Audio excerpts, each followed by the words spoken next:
tekrardan merhaba arkadaşlar. Bugün sizinle birlikte bir yemek yapacağız.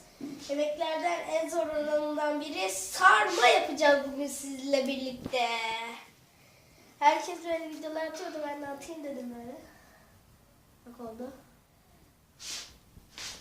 Ama bütün her şeyi kaydediyor değil mi? Ne? Evet. Birazcık daha alalım. Sonra şimdi bunu böyle koyuyoruz. Bu arada bu yemek tariflerinden de olabilir böyle. Bunu böyle anneler izleyip sarma yapımı da yapabilir.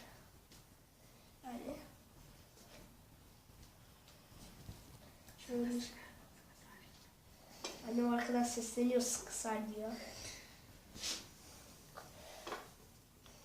Sıkı saramıyorum. İşte böyle.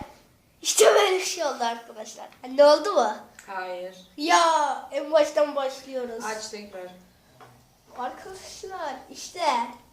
Arkadaşlar işte böyle yapamazsınız, işte böyle bir zorluğu var bunda. Yapamazsınız, böyle bir zorluğu var.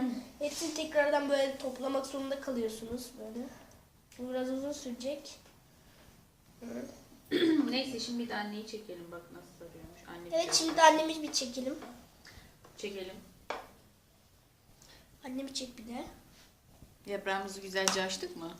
Sonra şöyle içimizi bir karıştırıyoruz. Sonra göz kararı dediğimiz en önemli şey.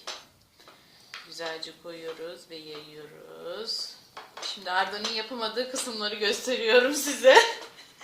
Bunu böyle atıyoruz. İşte bunu bu böyle kadar. atıyoruz. Oldu. Hayır olmadı. Ya arkadaşlar lanet olsun. Şöyle güzelce, önemli olan burada sıkı sarmak. Böyle yapıyoruz. Böyle Arkadaşlar, şu an yapıyoruz, kızlar yapıyoruz, çok yapıyoruz, sıkı yapıyoruz. Şu sarmak. an Arda'nın yapamadığı kısımları yapıyorum. Ve işte. Ya lanet olsun. Lanet olsun. Orada diyorum ki lanet olsun adamım, ben örümcek adamım. Ya anne ya. Uğur Yılmaz'a gönderme yapma. Sonra YouTube'a video çekmeme izin vermez YouTube. Niye? Onun sözü mü sadece bu? Ben seviyorum bu Onun şarkıyı. rapi. Ben seviyorum ama bu Bunu şarkıyı. içinde kullanma. Ne yapabilirim? Ben o kadar YouTube şey değilim. Ben sadece seviyorum bu şarkıyı. Ama video içinde söylemediniz. Ha. İşte bu kadar. Bakayım. Arkadaşlar bitti. İşte.